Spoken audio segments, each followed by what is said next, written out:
Blues is very sore when you can't find another one to buy online.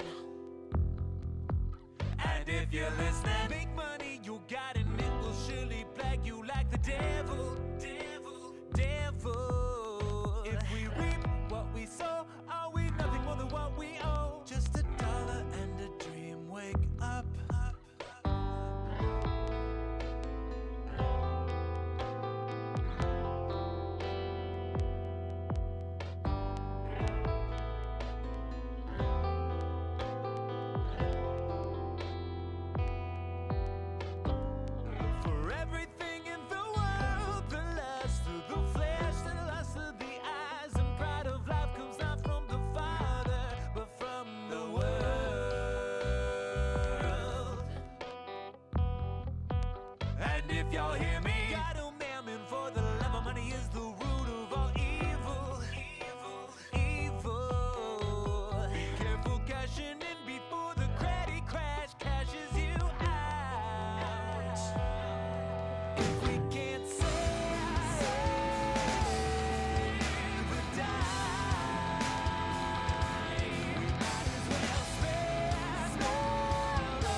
Treasures on earth where moss and vermin destroy. And where thieves break in and steal. When things get way too real, will we reach out for the guns or will we reach out to God? And if you're with me, saving dollars while we're losing souls on a whole nother level. They say time is money and you can get more money to find, but you can't get more time. If we can't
save a dime, we might as well spend all of our time. If we can't save a dime, we might as well spend all of our time.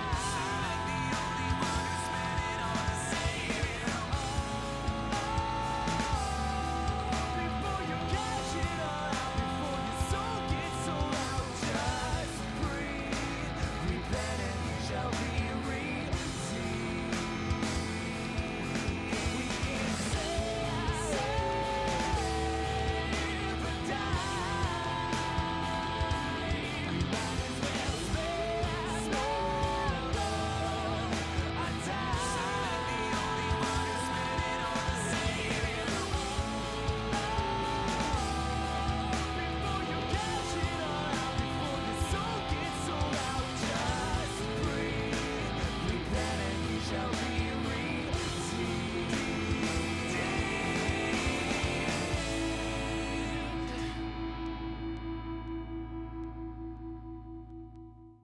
Welcome to the Missouri Freedom Initiative. It's Saturday night. It's the 6th of September. The year is 2025. Do you know where your U.S. national debt is? If you don't, we'll let you know, especially if you're just listening and not watching. $37,328 billion is the U.S. national debt right now. The debt per citizen is $108,000, but debt per taxpayer is $323,000 per taxpayer. So there's no real hope of paying that off anytime in the near future without a massive hyperinflation. But still, people will be left holding the bag because of interest. The U.S. total debt, $106 trillion, $170 billion. So we do have unrealized debt here from Social Security, from Medicare, and all kinds of other things. But that is where we're at right now. Tonight, we're going to have a slightly different show. Now, we still love our gold and silver, and we'll talk about that a little bit tonight, but we're also going to talk about some of the things going on in the state of Missouri because we have an extraordinary session, which just ended, and we're going into a veto session this coming up week. So that is your national debt levels. So enjoy, America, enjoy. $37,328 billion is the official U.S. debt. The unofficial spending is $7,261 billion. The official deficit is $2 trillion. $2 trillion we're borrowing per year as opposed to actually taking in taxes. So that becomes debt after the budget year is complete, and that'll be the end of this month. So that'll just be shoved onto the debt at that point. Guys, it's not looking good is what I'm basically saying.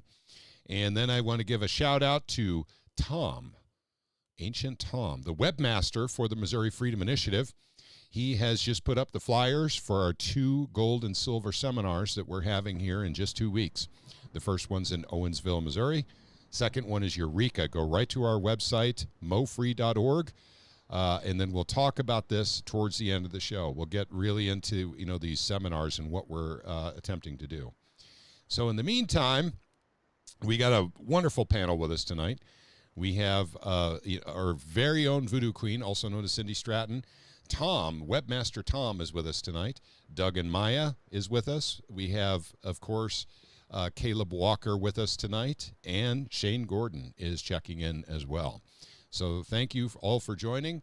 And on the stream side, we got a ton of people joining us from all over the place here. CL Moody is checking in on Rumble.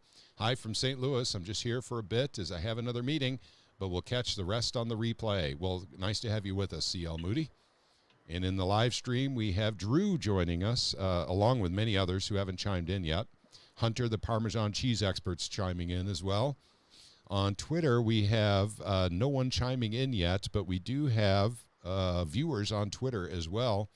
And on Odysee, right now, no one's watching. So hello to everyone on Odysee when you eventually watch us. But that is our least watched platform, and that'll be the first one that we actually get away from. And that's because when we run out of tokens to actually put videos up, I'm not going to buy any more. So that I don't know how many tokens I have left and how much longer it'll go, but I'm just giving you guys that heads up. It may be 2 years from now, for all I know.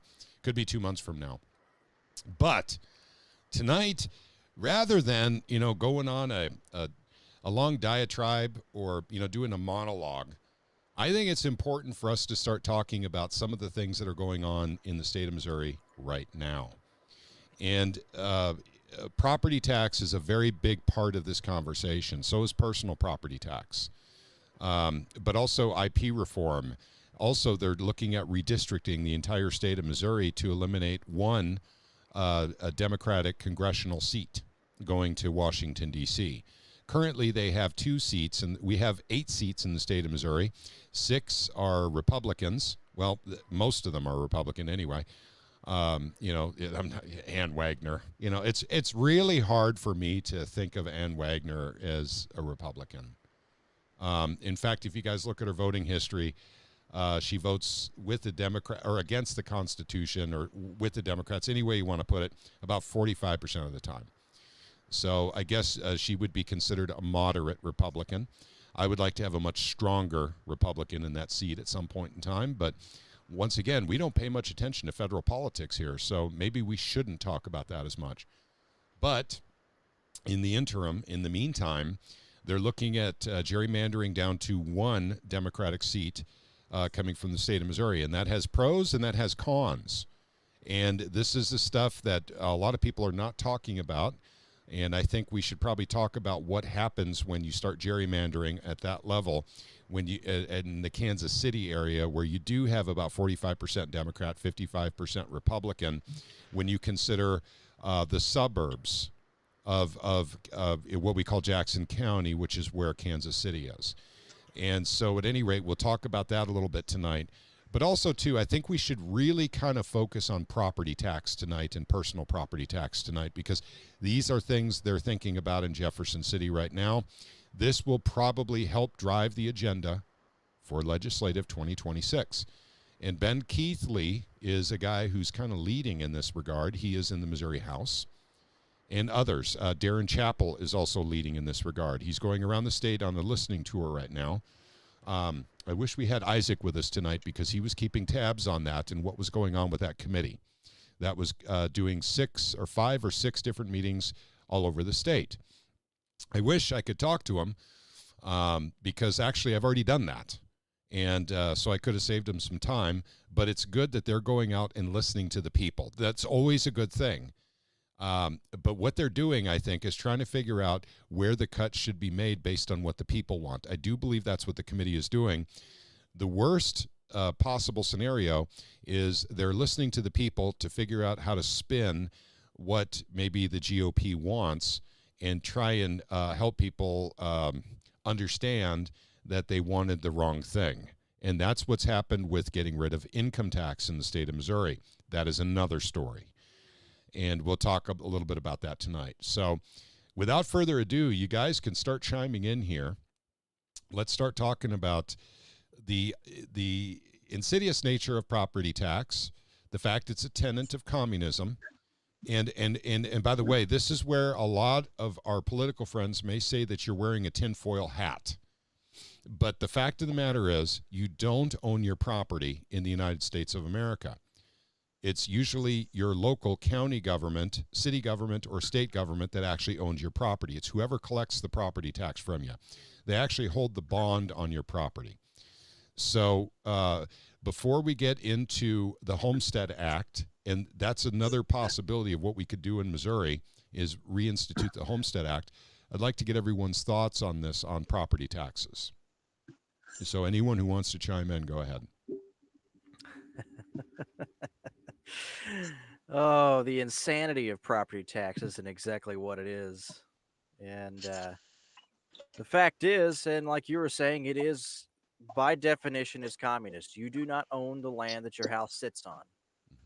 It's the county claiming ownership of your property. Of the land. They don't necessarily claim ownership of your house, but the land that your house is on. Right. Okay. So and they assess the value of the land by what you put on it. So might as well be that they own your house too.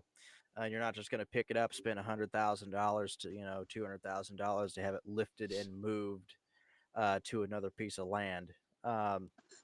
So they hold the loyal title to your land.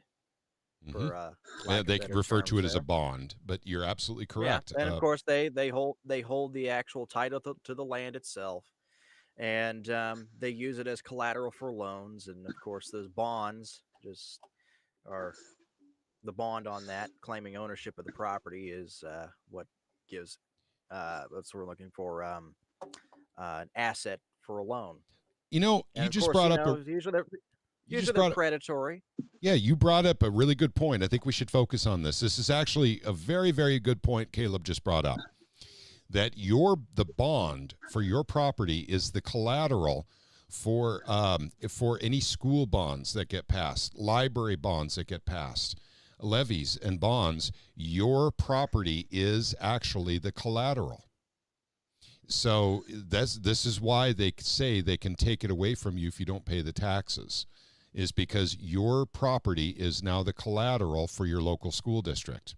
It's the collateral for your local fire district. It's the collateral for your local library system. It's collateral for OTC. Go ahead. It's not even collateral for that directly. It's indirect. It's the government claiming ownership. That's correct. Holding it and using it as an asset of collateral. That's correct. for a predatory loan at predatory interest rates that then is used to pay for the projects. Yeah. Yep. Well, that's actually essentially true. So, but the fact of the remains, your land is now the collateral for these public works that are happening in your area. And that could be done a variety of different ways. It doesn't have to be property taxes, folk. In fact, property taxes really didn't come into effect until about 1820. And I believe Illinois, believe it or not, may have been the first state to institute property taxes. I'm not 100% sure on that, but I think that might be right, in 1820. Missouri also has property taxes in our Constitution. And I'm not sure which version of the Constitution it started in, because we have a new Constitution from like 1940 or something like that. 1945. 1945, okay. Mm-hmm. So I don't know if we had it in 1820 when Missouri was formed. I don't know. Missouri became a state in 1821. 1821, okay, there you go. So I think it's really important for people to start thinking along the lines of shifting property taxes away from property and putting that money somewhere, having the source of that revenue coming in for your schools from other places. I think there's an idea, basically that we can do this. No one has done it. No state has done this before, but also no state has gotten done SEPA before. No state besides Missouri. No state has gotten, basically a allodial title on gold and silver, except for Missouri. So we have done a lot of things first. No one has the Hancock Amendment except for Missouri, or anything quite like it. So we do have a lot of firsts. The show me state is often what we're called. It can be done, folks, even though a lot of folks say it cannot be done. Here's the argument you run into when you're first talking about this. Well, what about the schools? You're defunding the schools. You're taking the kids out of school and forcing them into a different situation. No, we're not. We're talking about getting funding from someplace else other than property so we can have a allodial title and private property rights back in the state of Missouri. That's what we're talking about. Getting rid of the communism that's built into the Missouri government through the Constitution. That's what we're talking about doing. So there's several different ways. And by the way, we're waiting and we're getting data. We are getting data right now. That will let us know how much money is collected in the state of Missouri as a whole for property taxes, because we have to find different areas to plunk that down in.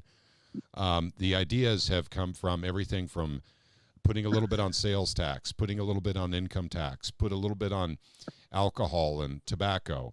Now, the idea was floated about putting a little bit on gasoline tax, but that got severe blowback because a lot of people are very angry with our increases that we've had since 2021.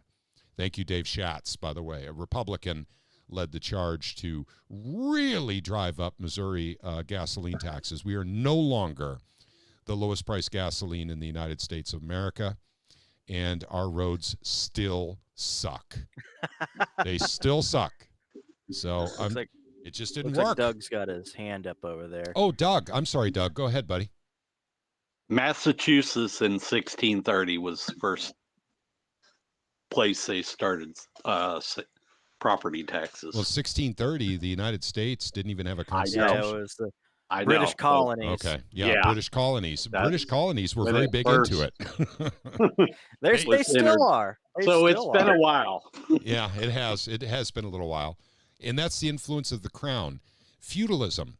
So basically, we'll switch the word from communism to feudalism, gang.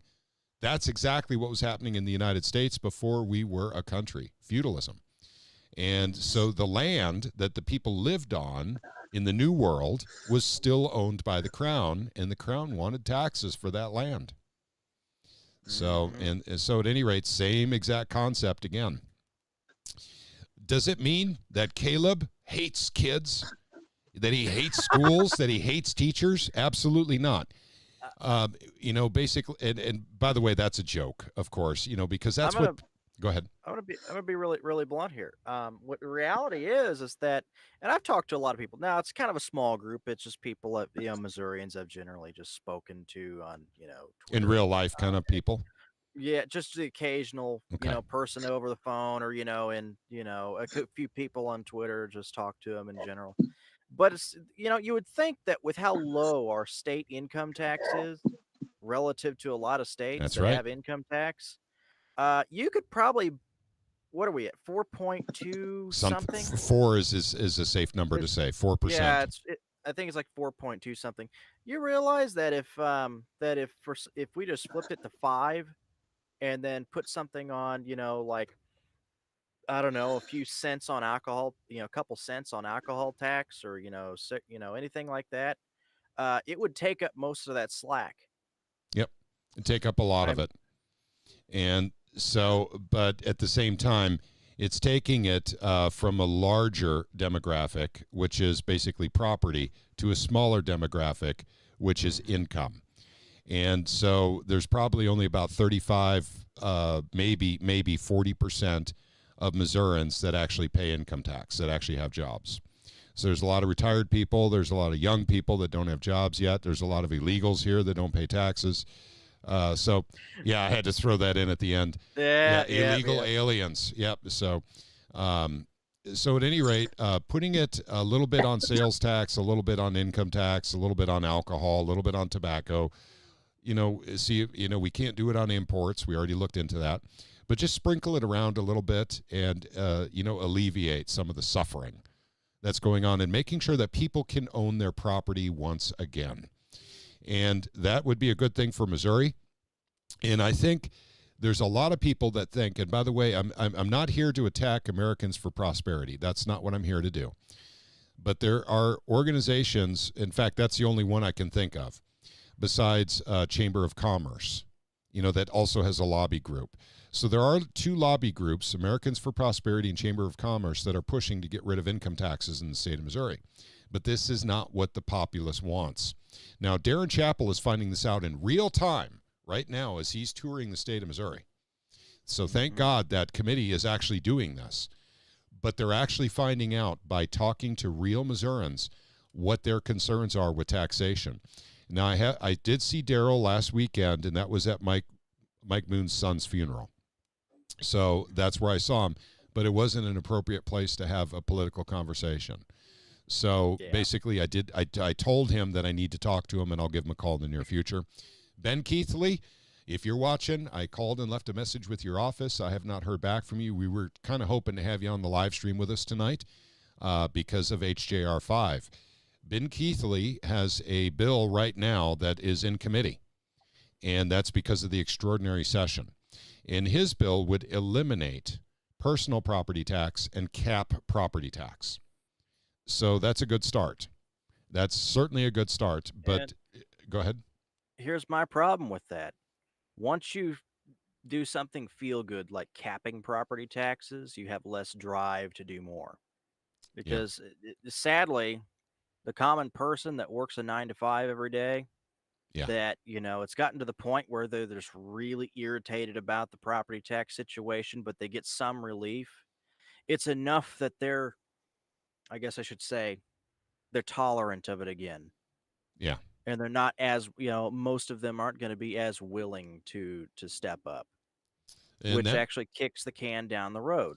Yeah. And this is a systemic problem in the state of Missouri. And by the way, for those of you who are watching right now, whether you're watching on Twitter, whether you're watching on Rumble, whether you're watching on YouTube, or even Odysee, it doesn't matter which platform you're watching on. Every single state in the United States has the problems that we're talking about in the state of Missouri right now. But the Missouri Freedom Initiative is a group, a very large group, in fact, that is actually starting to try and deal with this on a grassroots level, working with legislators and trying to root out some of the corporatism that causes the problems and redirection of where tax elimination needs to go in the state of Missouri. That's what I was talking about with the Chamber of Commerce and Americans for Prosperity, trying to push an agenda with the Republican Party, trying to convince all Republicans this is where we need to start, when all the conservatives are literally spread across the state are saying, no, income tax is fine. That's not hurting me. Let's work on my personal property and my property tax first. That's what Darren Chappell is finding out by touring the state right now, along with others. I think Ben Keithley is in the committee that's traveling the state as well. So Another thing to ahead. consider is, what's happened to other states and their projects. Absolutely. In fact, I'm going to bring something to the screen here real quick. So you guys who are in Signal with me, of course, I can't share my screen so the audience sees it. As you guys know, the technical difficulties we have with the little tiny screen I have on the bottom right-hand side. So I will bring over a web page, and everyone who is currently in Signal, please look at one of our socials so you can see this. Basically, it's an actual list, and it's from 2025. I just found it before we started the live stream. The list I've been working with is from 2023 in the past, so I have 2-year new data. But I want you guys to know New Jersey is #1 in the country for bilking their people for property taxes. The average person in New Jersey pays $9,541 a year to live in their home, and that's to the county. This is not insurance. This is not principal on your house. This is not interest on your house. This is taxes to the county. So, but then right around there is Illinois, and they're paying. And by the way, the data I have from 2023 was significantly higher. It was over $8,000 for average person in Illinois. I'm not quite sure why that number came down to $5,000. That is a huge decrease. I'm kind of curious how that happened. Then you have Connecticut and New Hampshire. Now, in the 2023 list, actually, New Hampshire and Illinois are #1 and #2. So I'm not 100% sure of this data being accurate, but it does give you an idea how much the average person is paying in other states, the average, by the way, because they're going by the average house price. So in Missouri, we are, where are we? Missouri, right up here. And that we're at 0.88% as an average, what they charge, per, I don't know what you want to call it, per school district, I guess.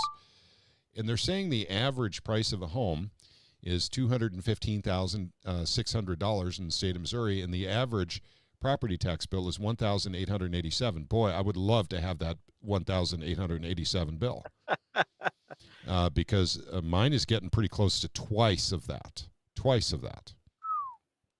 So, but this is the problem that we're having. People have noticed, if you're especially in, and let's just call it out right now, Jackson County, they actually have artificial intelligence, assessing the value of their homes.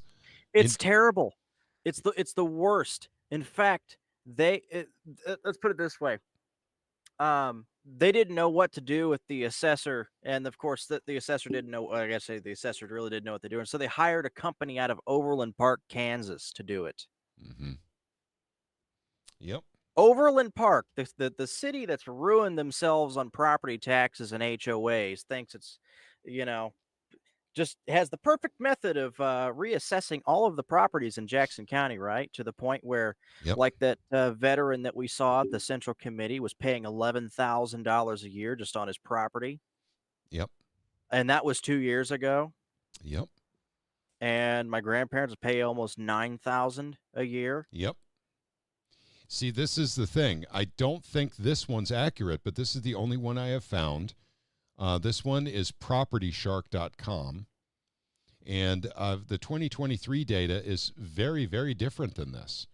And I'm wondering if this data came out because of the clamoring of the people complaining about property taxes getting out of control, and this is all through inflation. So some of it comes from school bonds, library bonds. The fire department needs more money. People voted in yes. I get that. But the main big increases that people are getting are the 10% every 2 years that the county just reassesses their property and says literally, I'm sorry, your property's worth 10% more in 2 years than it was 2 years, so we're charging you more. This is unrealized capital gains. This should be illegal. And by the way, I will talk more about this too. Retha, my wife, was the expert on this. I was not. I never have been. But she was exposing how they were actually getting around the Hancock Amendment by getting more than 5% put on your property tax per year. Retha actually figured out how they were doing it. And I'll have to go back and check all of our data to figure it out, how the schools were circumventing the Hancock Amendment in the state of Missouri so they can get more taxes out of you than legally they are allowed to get. And so that's another thing. Actually, I do believe that people have talked in the legislature about that before, too. So that may not be as special and unique to our group as I originally thought it was. But I haven't heard people talking about it in the legislature until literally last year. Retha was uncovering this data back in 2021. So they may have gotten it from her. She did go and talk to the state assessor about this as well, about all the unsavory ways that they were actually shifting money around the shell game in the public schools. But we're not here to talk about that today. We're just talking about property taxes in general. And so at any rate, I'm hoping, basically that people in the Missouri Freedom Initiative feel as strongly as I do that this is a very serious problem, and we are quickly marching to the drum of Illinois in the state of Missouri, especially when you have AI assessing property. Doug, go ahead, buddy. Yeah, I looked up more. It was Massachusetts put it into their state constitution in 1780. Oh, okay, gotcha. So Massachusetts went first. Yes, but That's kind of disgusting. I moved here in '96 from Wisconsin, and I had 5 acres of land up there, and I had like a 100-year-old home, and in '96 it was $1,900 a year. Okay. So when I originally started looking at property down here, I asked the realtor, "Do you guys pay your property taxes by the month or what?" And he's like, "No, that's for a year." I was like, "You're kidding." It was so much lower when I moved here, but I mean, it's went up. Ours goes up every freaking year. Every 2 years, technically, I think, Doug. It may be, but it seems like every year. Yeah. Yeah. Yep. Okay. Let's see. So let's see. I'm not getting any feedback on this. Hang on. I'm going to take a look at this. Let's see. People asking, CL Moody is asking questions about silver and gold. We'll get to that as soon as we're done with some of the Missouri stuff that we're dealing with. So let's see. Everyone should see The Great Taking. I think you can still see it on Rumble. CL Moody is recommending a video on Rumble called The Great Taking.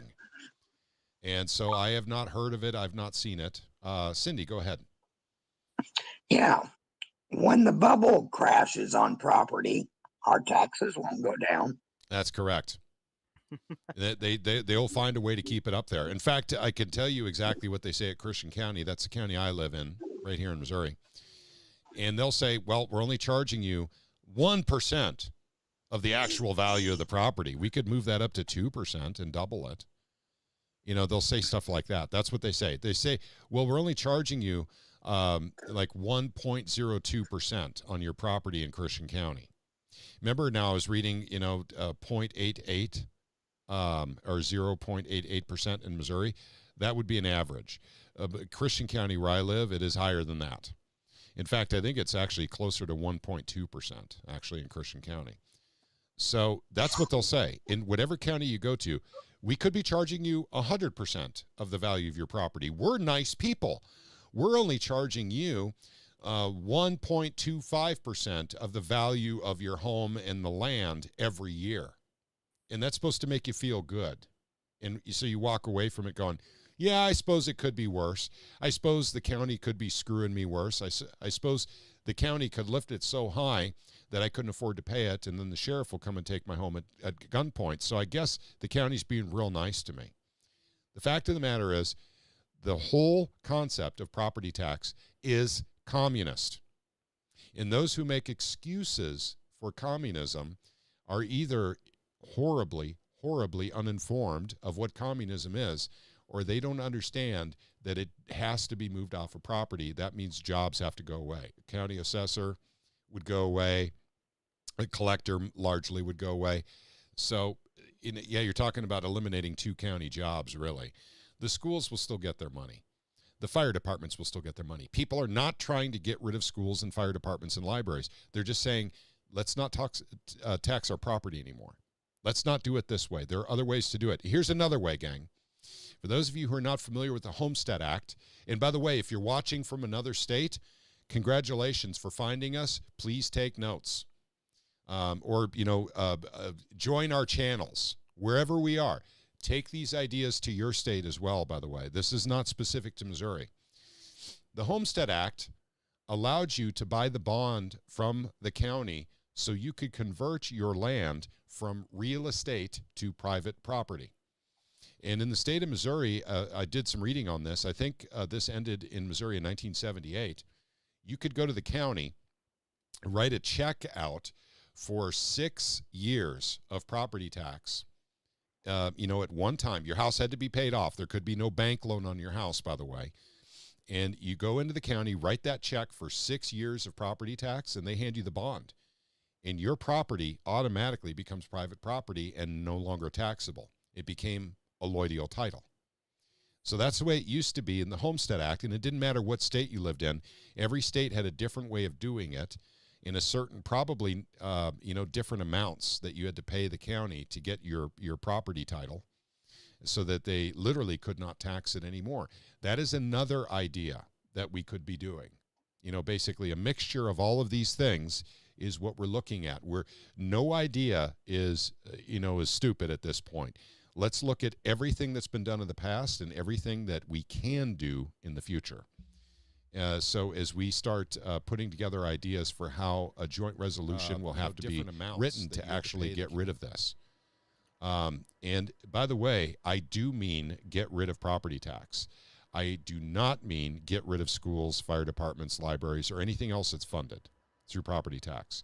I'm saying shift the money to a different area, take it off of property. Just so we're very clear, in case someone just jumped in, because usually what happens is, oh my gosh, Pat, you hate schools, you hate teachers, you hate kids. I mean, I've heard it all, trust me. I love kids, love teachers. In fact, I got teachers right here in my neighborhood. I have principals.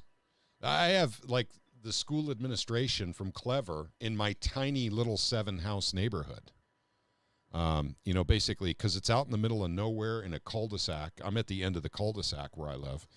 And I'm surrounded by people from the public school system. It's kind of wild. And that it didn't start that way. It did end that way, though. So they know me. They know that I don't hate the school system, that I don't hate the teachers, that I don't hate kids. I don't hate administration. What I do hate is property taxes. Yep, that's right. That's what I hate. I hate the taxes on my property that I have to pay every single year. I hate that.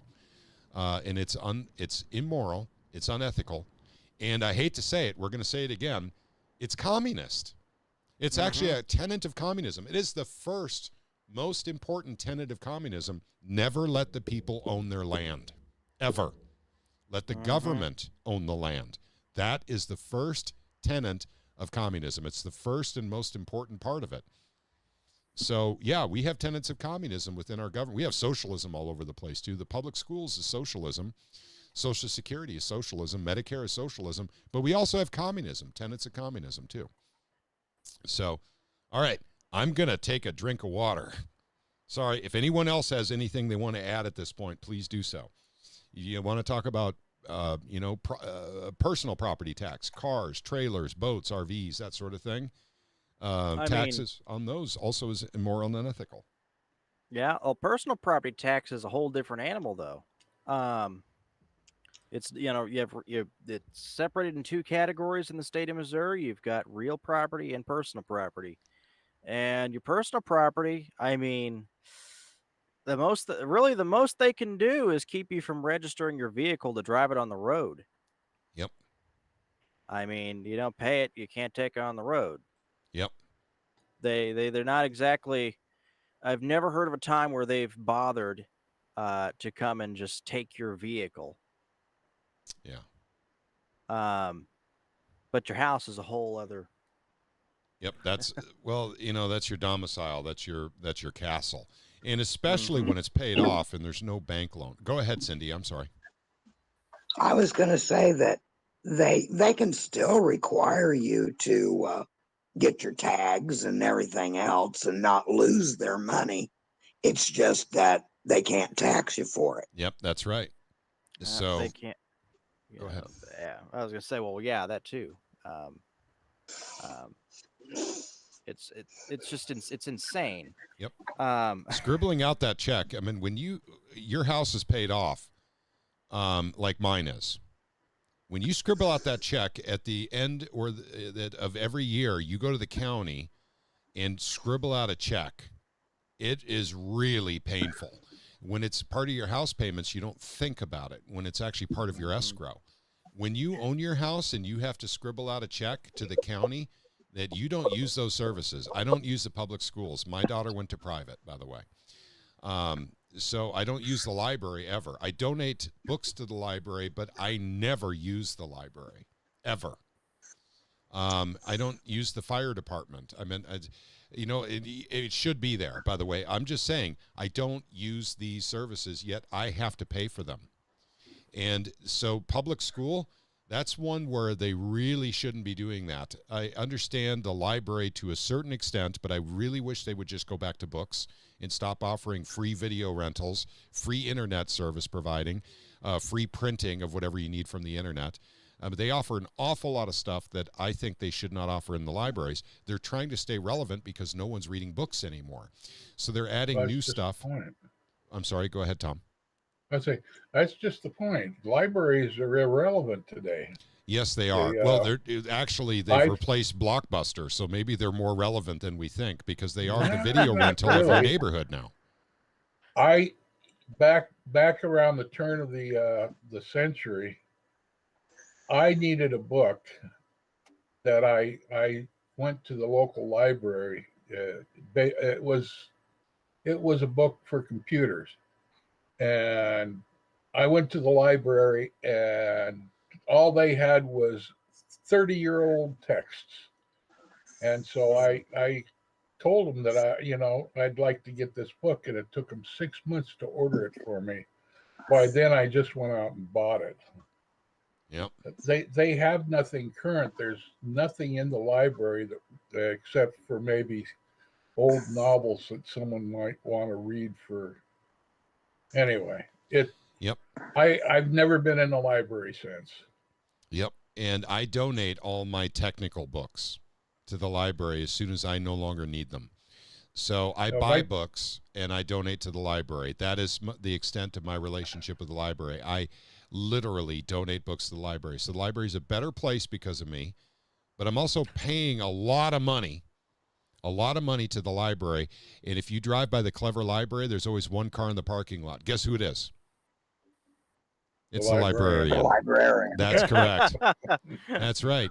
So thank goodness the librarian has a place to go, because if we didn't have that library here, God only knows where they would be. Probably hopped up on drugs or on heroin somewhere or something like that. I'm teasing, of course.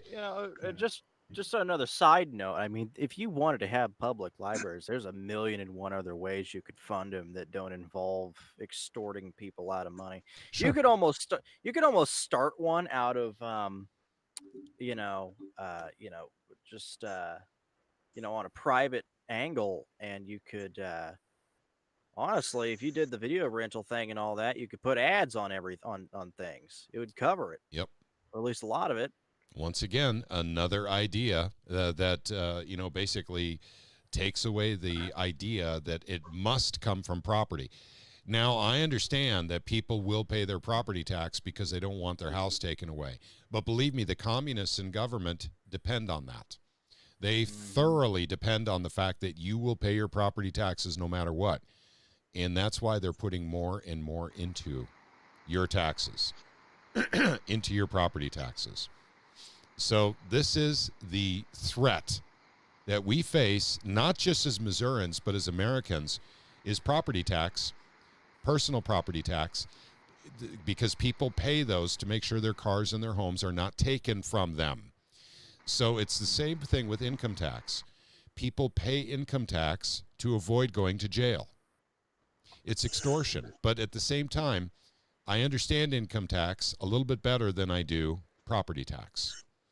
So for any politicians in the state of Missouri that are watching this, if you're watching from another state, please start talking to your constituents about the property taxes, because they're going up at a fantastic rate and people are getting kicked out of their homes because of it.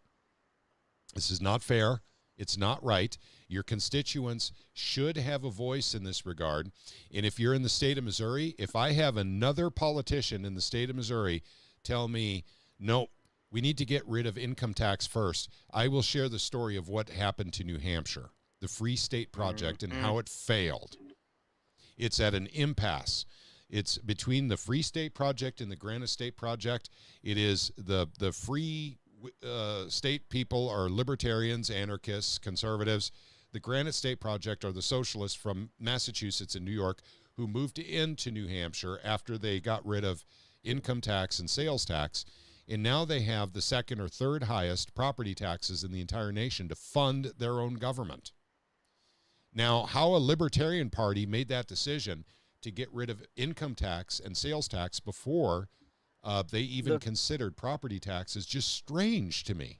It's just strange that the Libertarian Party did that. Go ahead. Just the fact that libertarians came up with the idea that their property was less important than effectively something, if you just created an alternative economy, you wouldn't have to pay into. Yep.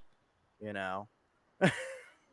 Hang on. Four Cranes actually says, what about setting up a land trust? Is that possible in Missouri? Yes, you can definitely set up a land trust. Can you get out of taxes with that land trust? I don't think you can. They just tax the land trust, and you have to pay the land trust. That's right. Yep. The land trust will have to pay the taxes, the property taxes. So I don't know if you can find a really wily accountant, that can say, well, basically, the land trust is based in Puerto Rico, actually. So Puerto Rico doesn't pay Missouri property taxes. So, and they can get away with that. That would be great. But they still wouldn't be able to come after the property. Oh yeah, they'll still come after the property because they hold the legal deed to the property. Mm-hmm. And let's see. Joe Brosey 955 says, here in St. Louis County, our library has a lot of gay and transgender books. We have to walk by it when we vote. I am terribly sorry about that. You need to fight that in your county. You need to fight that. We have Gretchen Garrity fighting here in with John Garrity, her husband, here in Christian County, and they're doing a bang-up job on doing this. And they have a lot of help, too. Let's see. Joe Brosey 955 also says, when I talk to people about property tax, they say it's what we have to do and don't want to change it. No, we don't have to do property tax. We never had to do property tax. This was foisted upon the people just like income tax was. It started as a little tiny menial tax that people are like, oh, geez, they're wanting, $20 a year from me for property taxes. And it's going to help my school district. It's going to help the library. We're talking back in the 1920s here. $20, that was an ounce of gold. That's right. But at the same time, it wasn't a whole lot of money back then. I say $20 is probably more along the lines of $2 to $3, an ounce of silver. But here's the problem. With hyperinflation, your property, you're going to become a millionaire. At least unrealized on paper because of your home. And they're going to tax you on being a millionaire. You won't be a millionaire. You will not have the money to pay it. But believe me, your property is going to go up in value. So you need to be careful going forward. C. Cranes says taxation is theft. Absolutely correct. Taxation is theft, particularly when it comes to property taxes. And it's not just theft, it's extortion. And in fact, you might even say that it goes even further than that. It's very insidious because it is a tenet of communism. Pay your taxes or lose everything you paid for, you own outright, if you don't pay your taxes on it every single year, even though you've paid for it.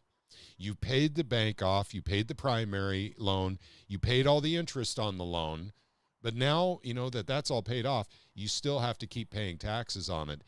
And once again, they keep cranking up, the valuations on our homes.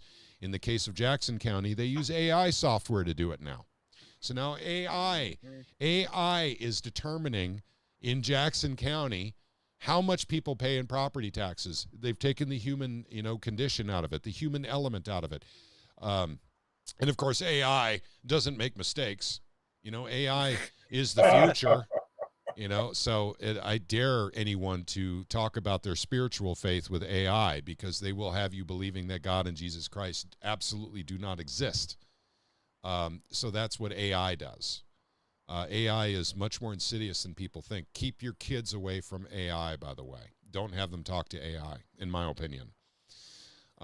There's several other things I wanted to cover in that regard too, but tonight we're not going to talk about AI, but I would like to do that in the future, but it's not really a Missouri Freedom Initiative thing. So, but we will touch on it and cover it later, because a lot of people are using it and think that it is just literally part of the evolution of the internet. It isn't so much the evolution of the internet so much as it is evolution of totalitarianism. And I'll get into reasons why. Go ahead, John. Didn't AI just get caught telling a kid to commit suicide Yes, just like a week ago? Yeah, several times actually. AI has been telling kids to kill themselves. Yes. So thank you for bringing that up, John, and that's just part of it. Like I said, AI wants depopulation because the people programming AI want depopulation. So, okay, so I think we've kind of covered this. We're not going into structure for a joint resolution at this time, because we really need to see some numbers, but those will be coming in within 2 weeks, gang. Okay, so if anyone else has anything to add about property tax or personal property tax or anything like that, go ahead and speak now, because I'm going to shift gears a little bit. Nope. Okay, gotcha. Let me check here on YouTube. I was watching Rumble. Gary Ride. If the lenders would eliminate escrow accounts and the homeowners had to pay real estate taxes with a check or cash, it would wake more people up to how bad they're being abused by the real estate taxes. Gary, that is a great, great point. I have often said the same thing about people having to scribble out a check at the end of the year to the government rather than having taxes taken out of your paycheck.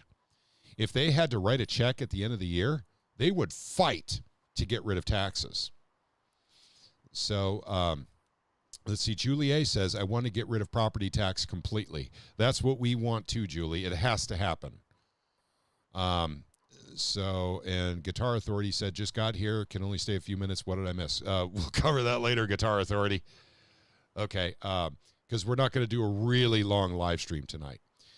Okay, I thought I would go ahead and switch gears then, but that's what's on the minds of a lot of folks in the Missouri Freedom Initiative. But for those of you who don't know, who are relatively new or haven't paid attention when we do a live stream, at the end of every year, we vote on what we're going to be tackling, what is getting most of the initiative's attention.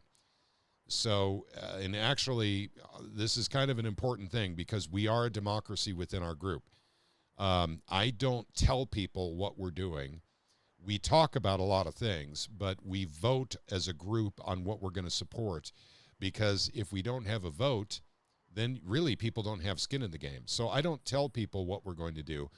We just talk about things that are of interest to us, and then we vote at the end of the year when we already have about 30 days worth of pre-filed bills up in Jefferson City. We kind of comb through those and try and figure out what we find really interesting. And we find diamonds in the rough every single year. Every single year. But I do think, basically, I would like it if the group could get down to about 3 bills that we support a year, because we've been doing 5, and that's a lot of work on my end. And so if we can get it down to 3, that would make it a little bit more manageable for me. Let's see. Randy Payne is saying, wish you still broadcasted on Facebook because I could reach more people that way. I'll tell you what, Randy, I'm not opposed to trying again, but they really, really pissed me off a couple of years ago. My account, Timmy Chonga, is the name of my Facebook account. And my wife and I shared that account forever. I meant since 2015, since we got on Facebook, 10 years ago. And basically, they shut down my account for 6 months. And the official reason was that I did not provide a phone number. And well, back when I set up my account with Facebook, they didn't require one. So, but they were retroactive. They were hounding me for like 2 months saying, you need to provide a telephone number. Of course I wouldn't. And so it was down for an undetermined amount of time. For all I know, it was only down for a month. But it was about 6 months later, I just logged in to see if I could log in, and bam, it was back up and running. I provided no phone number. So at any rate, I figured, well, if they're going to be playing with my account like this and just shutting me down randomly, I'm not going to broadcast on Facebook anymore. But I can. And so I may just do that, Randy. So we may include that. Actually, so far, Prism is still working for us, broadcasting to multiple platforms simultaneously. Yeah. So we could probably incorporate Facebook again. So that is the reason why I stopped broadcasting on Facebook. It was because of that. About a year and a half ago. That was about a year and a half ago. I got canceled on Facebook. You got canceled. Haven't been back there yet. Yep. Haven't been back since. I understand, and I get it. And I don't want people to think that, basically, we're on so many platforms. So, because some people say they hate YouTube, they want to go back to YouTube, or, or some people say they hate Odysee. So, at any rate, but yeah, we're on 4 platforms. Take your pick. And we're not monetized on any platform. So, we're not trying to shove everyone into one platform to try and get the numbers up so we can monetize. We don't care about monetization. You have a lot more freedom on social media if you are not monetized. And the Missouri Freedom Initiative has to have that level of freedom on social media because we have been penalized, we have been persecuted in ways, and I don't want to go back into 2022 and what they did to us in 2023. In fact, what they were doing to us in 2021 on YouTube, on Truth, Money, and Freedom podcast. Guys, I've got stories upon stories upon stories of censorship. And so Facebook was the worst, and then YouTube was a close second. And Discord was actually first. Discord just totally dumped us. And I had a very big Discord group called Truth, Money, and Freedom Podcast. We had over 4,000 people in that group. And then we had the Missouri Freedom Initiative. And then, those are both gone. Discord decided, because someone had posted links to the Pfizer drops, if you guys remember. Posted the links to the Pfizer drops in both they were in both Missouri Freedom Initiative and in Truth, Money, and Freedom, and that's all they needed to shut us down. So, and I decided we were never going back there, never. And so that's where we used to come together for our live streams. By the way, we still streamed onto YouTube though. Okay, and I'm sorry about going on and on about that. Since no one else has brought up anything more about taxes, I'm going to get in a little bit into our gold and silver seminars that we're starting here really quick in the state of Missouri.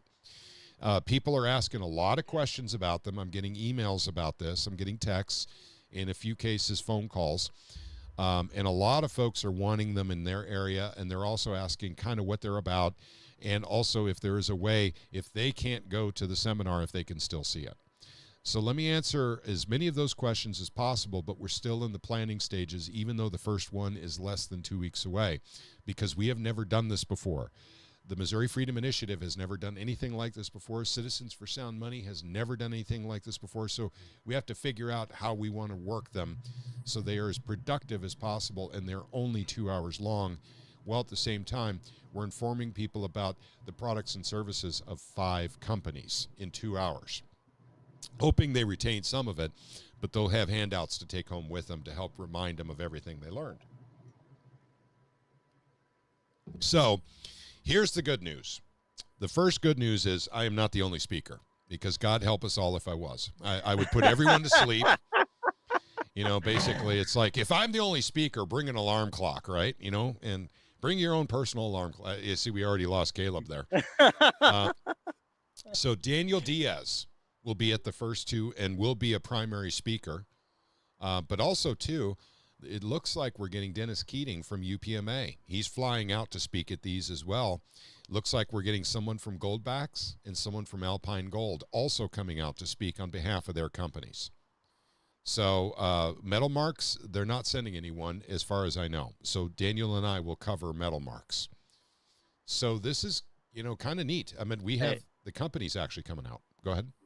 just a suggestion for when Daniel comes out on these things. I Mhm. don't know if you're going to have some speakers there or anything, but I'm sure you have speakers and microphones or something Yes, like we that. will. Yep.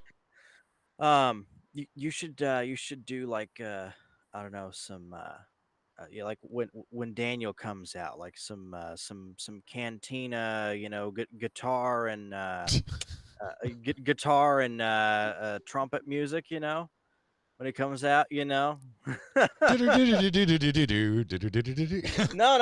no. Like a little trumpet in there. okay. All A right. little trumpet in there, a little guitar. I'm trying to. There's a certain one. I don't know what it's called, but Well, I don't know if we're looking for theme music for each speaker, at this point, but I'm sure you got to throw it in there. yeah. I mean, Well, that's part of the planning stages. Is we're looking at making it fun and memorable.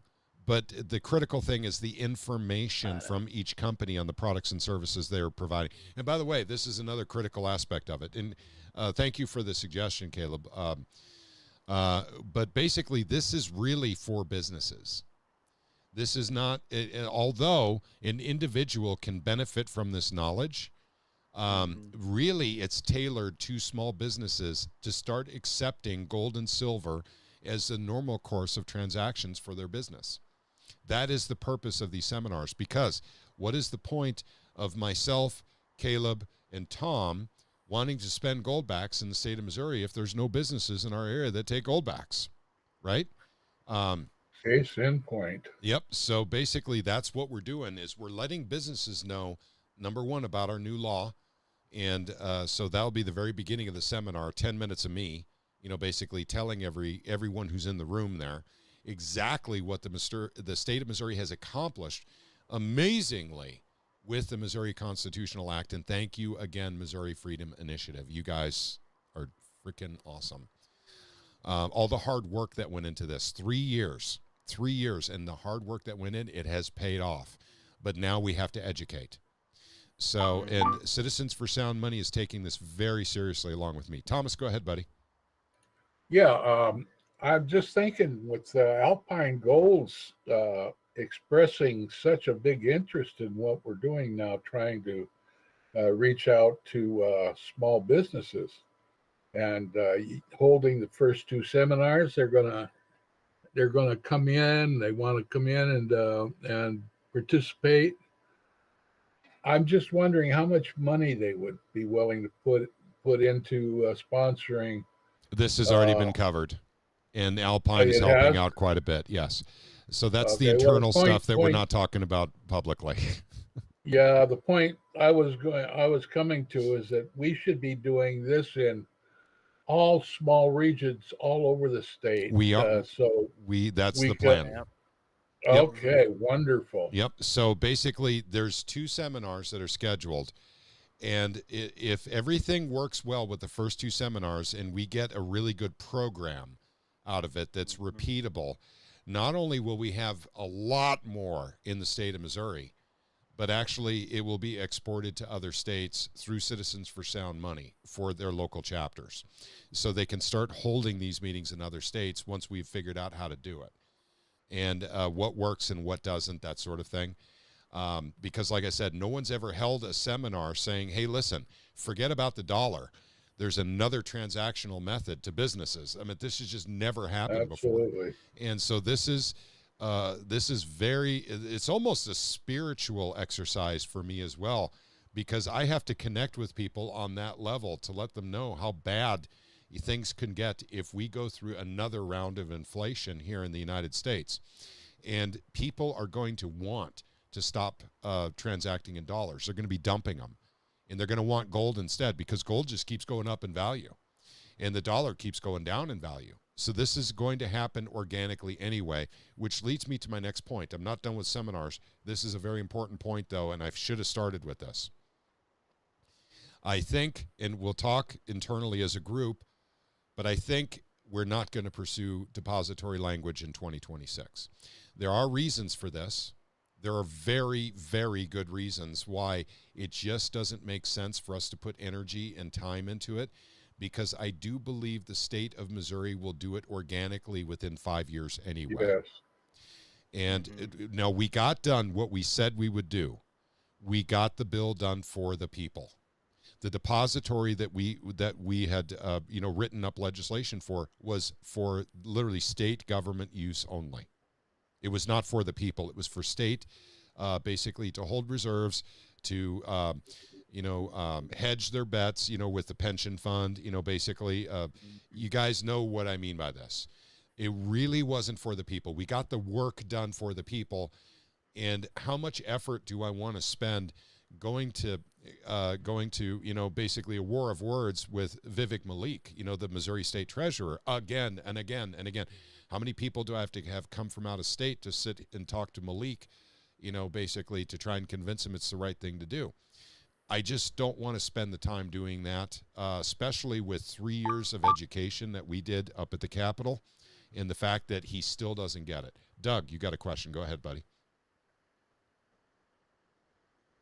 Yeah, I was just going to say that I would rather put that time and effort into getting rid of property taxes than helping the state, Amen, brother.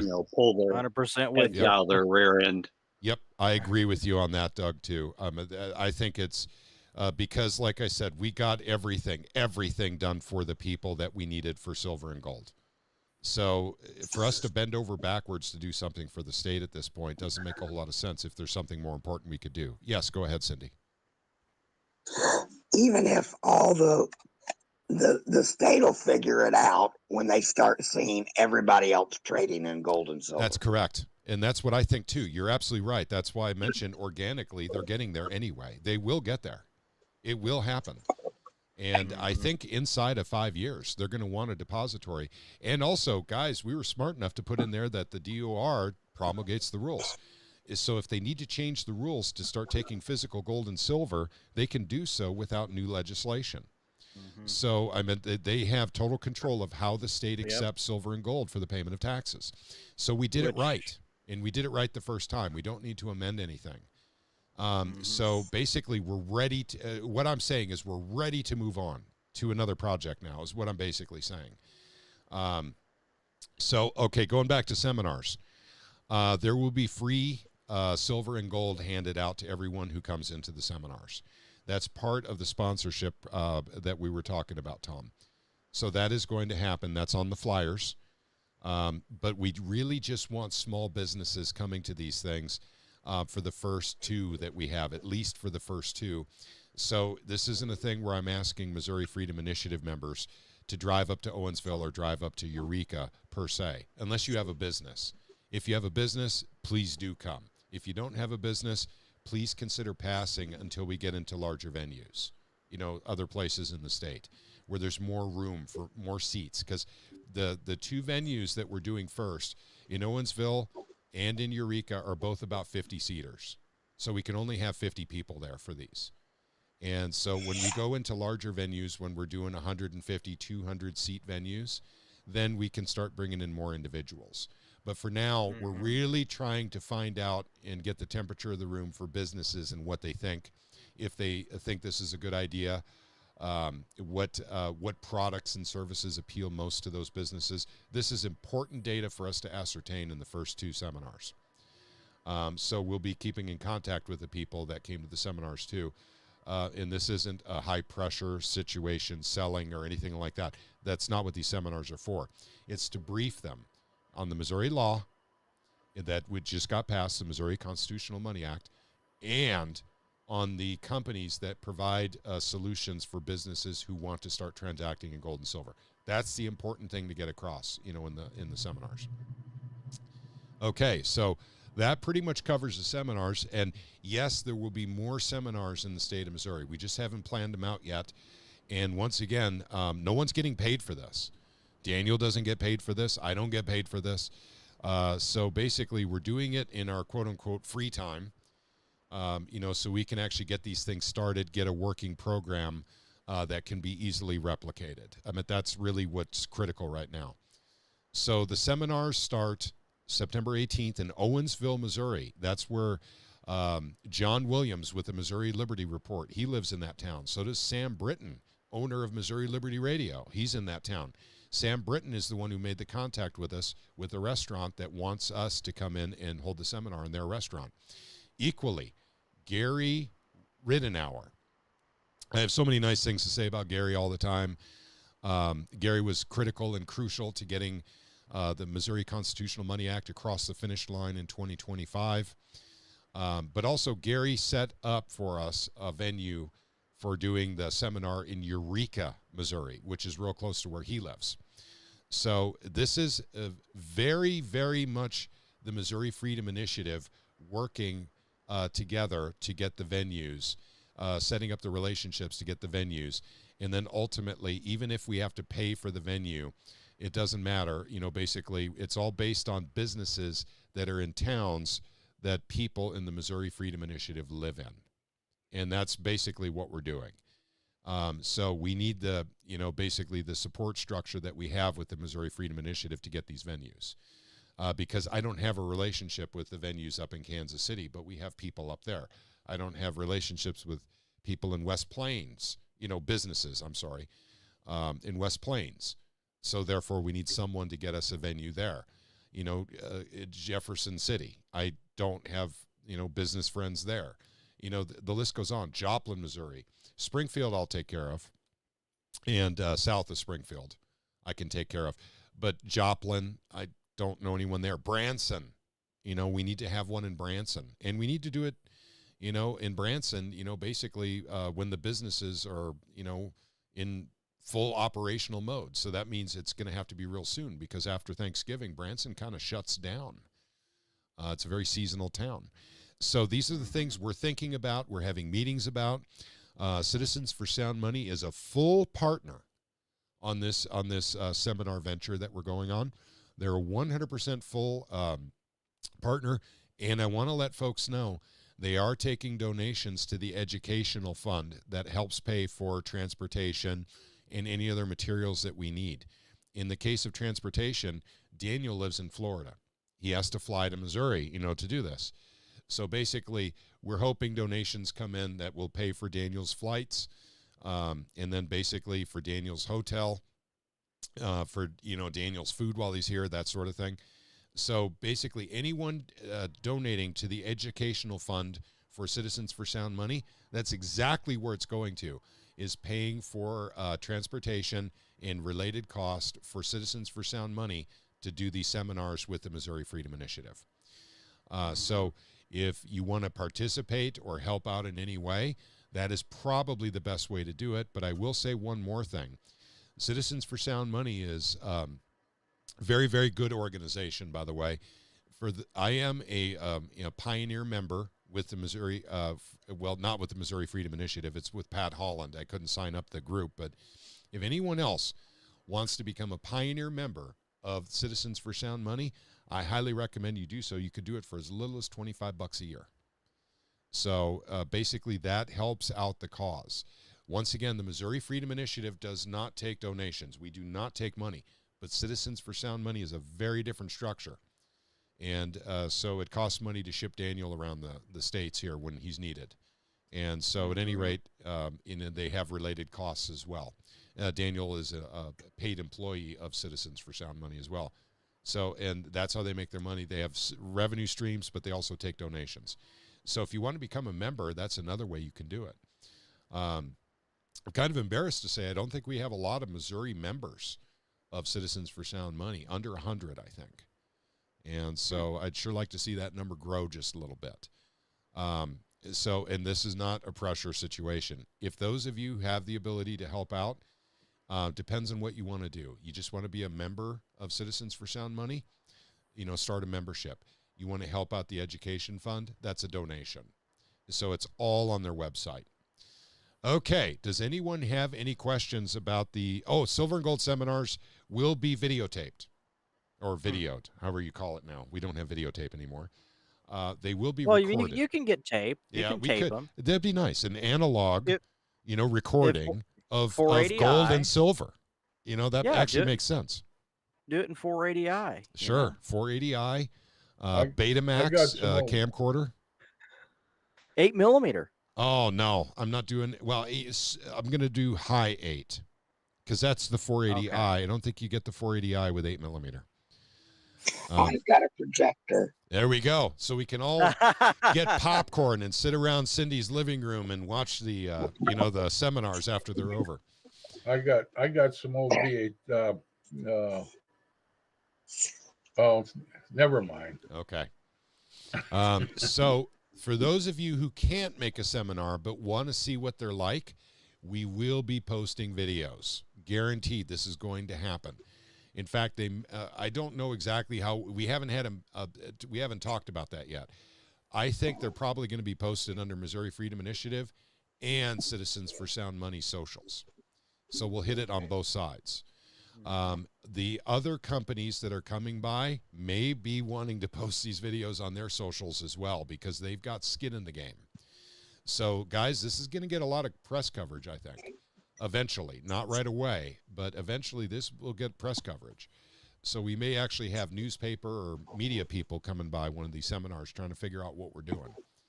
But at any rate, don't feel like you've missed out if you haven't made a live seminar because you will be able to see it online. That's a guarantee. I know for a fact that that's what the Board for Citizens for Sound Money wants to happen. It's not like they're trying to say, oh, no, you have to physically come to one of these to see it. No, they're perfectly fine with them being posted online. But there is a difference, and every one of you who has touched a goldback before know there is a big difference between seeing a goldback online and physically having one in your hand. And so this is why we're doing this in-person stuff, the handshaking, meeting people and businesses, finding out what their concerns are, and seeing if there's other products that they could use. And believe it or not, we have a lot of exciting stuff coming out with all the products and services with these companies. You haven't heard all of it yet because some of it is not quite done yet, but they're on the precipice of getting them done. So there's more products and services coming out from these gold and silver companies for businesses as well as individuals. So just kind of keep tuned on that. Okay.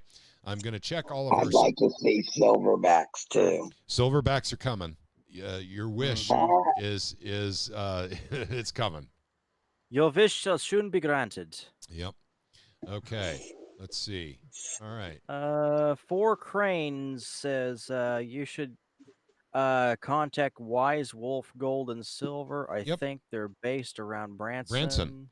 Yeah, and it's I've actually done business with Wise Wolf Gold and Silver before. I've actually went down there and purchased gold. I'm sorry, it wasn't gold, it was silver. But it was quite a bit. If I remember right, I think I spent about $1,500 in his store buying silver. And so in fact, that was actually, I think that's still on Truth, Money, and Freedom. I think that was no, hang on a second. No, it couldn't have been because it was I that went down there. No, I just did it on Discord. Never mind. This is back around 2021 I went down there. I will contact Wise Wolf Gold and Silver. Actually, I know the guy. And you're not the first person to tell me I should be talking to him, by the way. Other people have been telling me that as well. Just need to have a little chat with him. But Branson, he'll probably be the contact down in Branson unless we have another initiative member, that really wants to take the lead. So we can have a seminar down in Branson. And we need to do that probably sooner than later. Like I said, it's a very seasonal town. Okay. Y'all covering the legal tender initiative with ownership of metals? Yes, we have covered that. So that is a done deal. We have within Missouri, and we are the only state. I said this at the beginning of the podcast, but it's this important. I'm going to say it again. The state of Missouri is the only state in the United States of America that has a allodial title for gold and silver, private property rights for gold and silver. In fact, we're the only state that has private property rights on anything, but it's just on gold and silver so far in Missouri. So we're the only state to do this so far. By the way, Montana wants to do that too. They're pushing real hard. They want a allodial title for gold and silver too. They're going to probably take our legislation and run the same bill, I think, in Montana. Good for them. Okay, let's see. Wilderness Gal says, most of the folks I speak to in public definitely want to get rid of property taxes. That's the same thing here. I mean, it's really weird how legislators are like, well, we never knew people were upset with their property taxes. It's just weird when they say stuff like that. And they have to pretend they don't know. Okay. Well, they got their heads in the sand. Yep. Let's see. Randy Payne says, I've lost 53 accounts since 2020. I'm assuming you're talking about Facebook, Randy. By the way, I've lost 10. Yeah, I was going to say Caleb, I think. I lost 10. Okay, I was going to say you've lost a lot. I didn't know how many, though. I think I lost like 10 or 11, or I don't know, 9 Twitter accounts before it changed over, too. Yep, and Wilderness Gal says, Doug and I are hoping to get an event in West Plains as well. Like I said, Maya, you will get it. It's going to happen. I just don't have specifics on this yet. We have to get through the first two first. What's the bill number? It's already passed and it's law. Where are you finding that question, Caleb? Oh, here on Rumble. On just Rumble? Came in. Okay. Gotcha. Yeah, no, actually, JAHSTR, Joster. I'll call you Joster. And if I am mispronouncing and mangling your handle, I truly apologize, Joster. Maybe it's German. It's Joster. Joster. Okay, gotcha. I don't know. But yeah, we've already got this done in the state of Missouri. That actually happened this year, 2025. July 10th is when we all went up to the Capitol for the governor signing. There's all kinds of pictures. Shoot, I haven't gotten to the videos yet. There's videos from when we were up there. I will try to find time to get some of those put out on our channel here very soon. So this is already done. Some of it is on. I think I put some of it on or we do have a TikTok page now just for, and I did put some of it up there. Yeah, I've never even been to our TikTok page. Yeah. There's a QR code for it. Yep. Let's see if it'll actually come up square. Yeah. Okay. But all righty, gang. Well, I'll tell you what. It's about that time. I'm asking for anyone who has any questions, any comments on anything we talked about tonight. If you wouldn't mind, basically putting in your final questions now at this time, because we're going to wrap up here pretty soon. let's see. Is there anything we can do to get the paperwork for the Senate? Paperwork for hang on a second. You're talking about the data that we need? Yes. No, that's actually being taken care of, and I'm not going to talk about it a whole lot on the live stream. It's more internal. Okay. So the data is coming. So, yep. So once we have the numbers, we can start. That's when we're going to start having private meetings in our Signal group to start talking about the different ways we can move this money to different sources and how much we need to move. So getting, how much the state collects in sales tax, basically is another one that we need. Because we need to know what it's going up percentage-wise by adding a certain amount of property tax to sales tax. We need to know how much the state collects in income tax so we know the percentage that we be increasing over what they have. Once again, you guys get the picture. We need these numbers in. And without the numbers, we really don't have much we can do with this at this time. But I'm sure that there's going to be a lot of legislators very interested in the numbers and what we're attempting to write for a joint resolution based on these numbers. But I do agree that that we need to start something in 2026, but that doesn't mean we're going to be done in 2026. Guys, this is a very, very big, complicated bill, and there's going to be all kinds of fights up in Jeff City. In fact, I'm just thinking, that maybe I need to just mail some boxing gloves to the teachers union, and I'll bring my gloves up when we go up to Jeff City, because they're going to fight us all the way on this. Other groups will be fighting us all the way on this. They won't understand. They won't get it.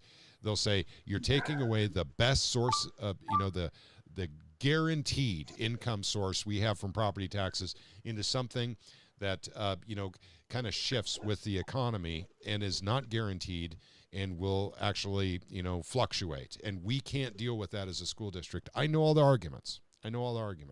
Doug, go ahead, buddy. I'm just letting you know, I was trained in hand-to-hand combat by the Marines, Excellent. so Excellent. I can help our team out. Gotcha. I'm gonna need you when the firefighters come up. And actually, honestly, Doug, I may need you for the library folks too, the library union. We can do that. Okay, gotcha.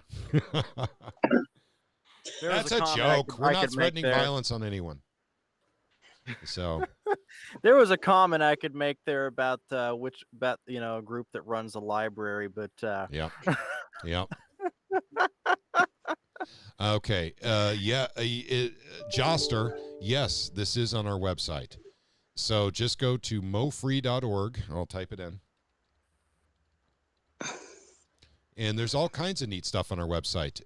Joster, are you on the email list? If not, please get on the email list, which you can also do from the website. Basically there is, and I'm not sure exactly where it is, Tom updated the front page for me on the website today with the flyers for the 2 seminars. That's the most important thing that needs to be on our page right now. But he did replace, we had an actual press release, including pictures, from basically getting the Missouri Constitutional Money Act done. And that was the sponsor, if you don't know, Mike Moon from the Senate, Senator Mike Moon. And then from the House, we had Representative Bill Hardwick. And those were our 2 champions, basically for taking care of this.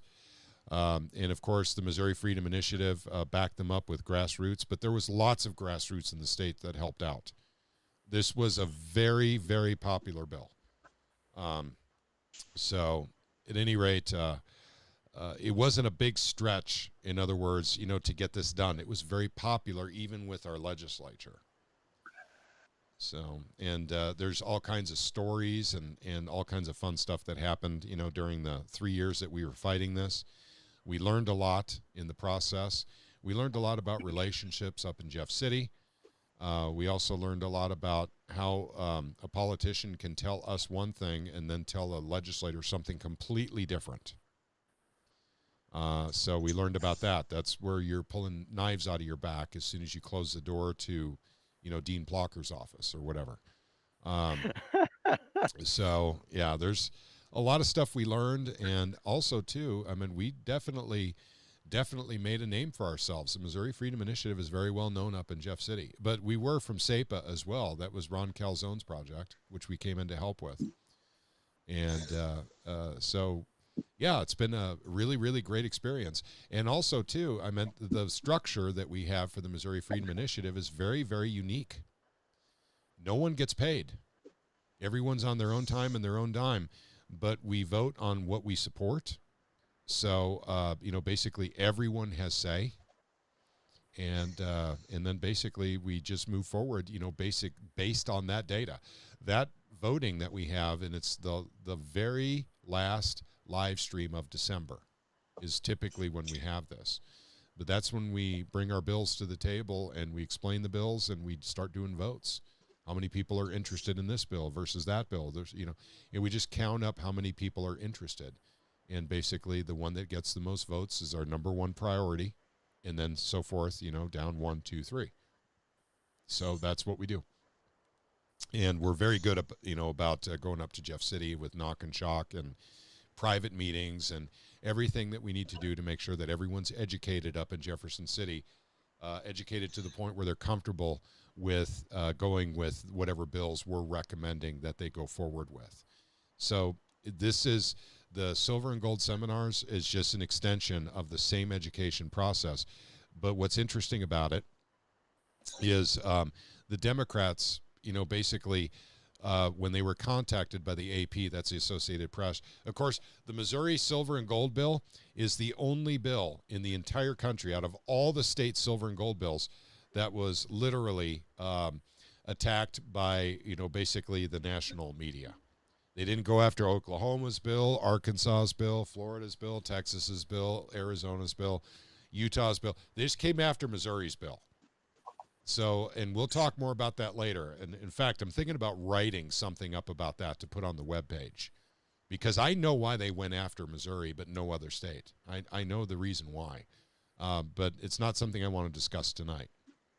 So we have moved mountains in the state of Missouri. I mean, the grassroots are getting very powerful here. And so the elected officials are having to watch their P's and Q's around us anymore. They're getting caught in corruption. They're getting caught in vote trading. They're getting caught in taking campaign money, corporatism, PAC money, lots of it, by the way, in order to get something through that benefits the person who donated the money. And we're exposing that kind of stuff. Rogue Politics has been good at this too. They haven't been active in the last year and a half, but they have been doing this kind of work too. So there's a lot of room for the patriots in the state of Missouri to be involved in grassroots. The problem is those who want to get paid in order to make sure that our state is free, the Missouri Freedom Initiative is not for you. We don't do that sort of thing. We don't take donations or anything else like that. But there are plenty of grassroots out there that do take donations. I don't know if they pay people or not, but the organizations themselves do take money. So if you want to get paid, there's lots of other organizations to look at, but in Missouri, we just don't do that. Joster says, calling them to the carpet is great. Yes, it is. Especially when they can't get reelected in any capacity ever again. Yeah, that's what's great. And so, yeah, we have a little bit of track history with that. Okay, let's see. Becoming a member of Citizens from Sound Money helps to protect all Americans from the communist central bank digital currency, says Wilderness Gal. That is correct. That is correct. So Citizens for Sound Money is doing a lot of heavy lifting, gang. And so they require funds to do it. And they've done a lot to help us out here in Missouri, too. Okay, I don't see any other questions. So any other comments from the panel here?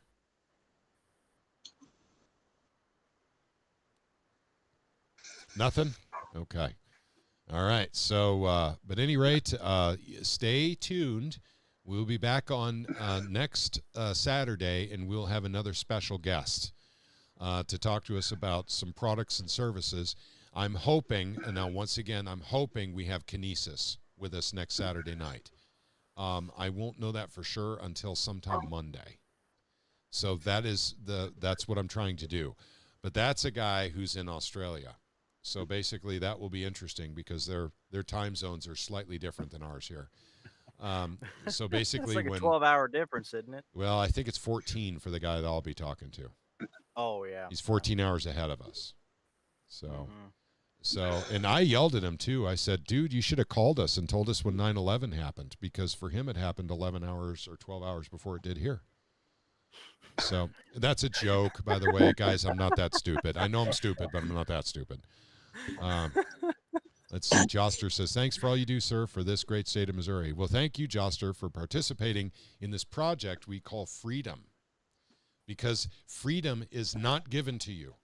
Your government will take it away from you, and you have to fight for it to keep it at all times. That's why we need as many people active in the grassroots in the state of Missouri as humanly possible. We do not want to become Illinois in the state of Missouri. We don't. At least the grassroots don't. I'm sure there's some politicians up in Jeff City that are eyeballing Illinois going, wow, that's a great blueprint. Unfortunately, there are some people up in Jeff City who really think Illinois is the bee's knees. There's not very many of them, but they are there.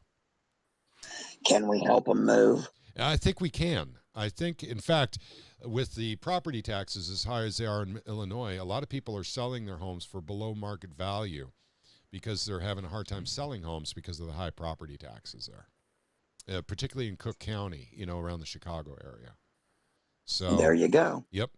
So, yeah, I guess we have to start a GoFundMe, to move some of these Missouri legislators that really like what they're doing in Illinois and think it's a great thing. Okay. All right, gang, I'm going to wrap it up. Hopefully answered a lot of questions for you today about what's going on with the seminars, and also kind of clued you in a little bit more on what we intend to do with a joint resolution to start the process of removing property tax from the state of Missouri. Once again, please don't get the idea that this is a one and done, get it done in 1 year situation. I promise you it's going to take more than a year. This is going to take an enormous amount of education. We're going to have battles that'll be absolutely epic with the teachers unions, the superintendents unions. Go ahead. The question is it going to be as epic as the battle that took place in Congress with Matthew Lyon? This was back in the 1790s. Is that when the senator got shot? No, 1790s. This was back. Okay, so I don't know. A little backstory. Matthew Lyon was someone who was caught up under the Alien and Sedition Act and ran for Congress from jail and ended up in Congress. And well, he got in a few fights and they managed to beat each other with the fire pokers. Cool. No, I'm hoping. I'm hoping. A little bit of history there. Yeah, I'm hoping ours ends with the boxing gloves. We're upgrading to burner launchers. Yeah. So, but that's the battle that every state that'll want to get rid of property tax will have to face. So if you're thinking about doing the same thing in your state that we're trying to get done in Missouri with elimination of property tax, I highly recommend you sub to our channels. Let your relatives in other states know about what we're attempting to do, because this stuff can be done in other states as well, just like silver and gold. The only thing is, we just won't be talking about silver and gold as much once we get into the new legislative session, because we're done here in Missouri. And so I will join other podcasts and talk about what we did in Missouri and how we did it and all that fun stuff. But we will be moving on at that point. We won't talk about silver and gold as much unless it's relating to seminars or something else relating to silver and gold in the state of Missouri. So for those who are coming here for a talk about silver and gold, we will still be talking about it for the rest of this year. But next year we'll be moving on to other topics because, like I said, we've kind of cleared that hurdle here in the state of Missouri. And what we did here should be replicated in all states. So if you're in another state and you want to know what we did here in Missouri, just email me, and I will get you all the information you need. Patrick@mofree.org. It's really simple. Patrick@mofree.org. And I will get you a copy of the legislation, and I will get you a copy of the law as it is right now in the Missouri Revisor, and answer any questions, specific questions that you have. But every state should be working on silver and gold. Every state should be working on getting rid of property taxes as well. So Missouri's just doing this first. And yes, we do talk about the problems in Missouri, but every state has the same problems Missouri has. What's different is we're airing our dirty laundry for the entire country to see. The Missouri Freedom Initiative, I'm trying to think of the other organizations in the state of Missouri that are exposing corruption. The Shield Maidens do that as well. Rogue Politics, Ron Calzone with Missouri First. We all work to expose the bad players in Missouri politics. This is why Missouri gets in the news so much, and it makes us look like a bad state. We're on purpose exposing the bad people in the state of Missouri. The grassroots are doing it. It's not like the bad people are coming forth and saying, oh, I have a confession. My heart is on fire. I need to talk about it. No, it doesn't happen that way in Missouri. They get caught basically by a close friend of theirs, usually chatting with someone that happens to be related somehow to a grassroots organization.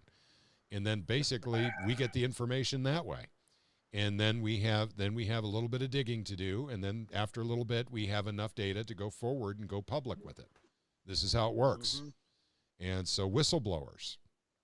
So the corrupt people in Jeff City, be careful who your friends are, because they will snitch on you at some point, especially if there's a financial incentive to do so. I'm not saying that Missouri Freedom Initiative pays them. We don't have any money. We don't take donations, but. Well, what about that? What was it? Like $800,000 worth of Democrat dark money we were supposed to. Yep. I still haven't gotten that. No, I haven't either. My mailbox has been wore out looking for it. Yep. Yeah. Yep. I haven't got mine either. Yep. Me and Maya haven't got any. Yep. I'm kind of disappointed. Yep. Guys, just so you know, I haven't received any dark money either. Last time I talked to Rogue Politics, they have not received any. By the way, Scott Fawn with Missouri News Today, I believe, actually Missouri suggested Missouri Time, whatever, suggested that the Missouri Freedom Initiative and Rogue Politics were receiving liberal dark money in order to go after conservatives. Well, The fact of the matter is we were going after extremely corrupt conservatives. And well, if you can call them conservatives. Yeah, well, actually, I would call Dean Plocker a conservative. He was definitely conservative. He was just a corporatist. His values were for sale. Yeah. So I wouldn't call him a Democrat. Okay, with all of that, gang, I'm going to wrap it up. I need to get my dogs outside anyway. So I want to thank you for spending what looks like an hour and a half with the Missouri Freedom Initiative on Saturday night. God bless you. There's a lot of things you could be doing with your time. For those of you who are coming and watching us to find out what we are doing to clean up the state of Missouri, to actually drain the swamp in Jefferson City, thank you for watching, especially if you're joining us or if you're in another state looking to take on similar projects. God bless each and every one of you.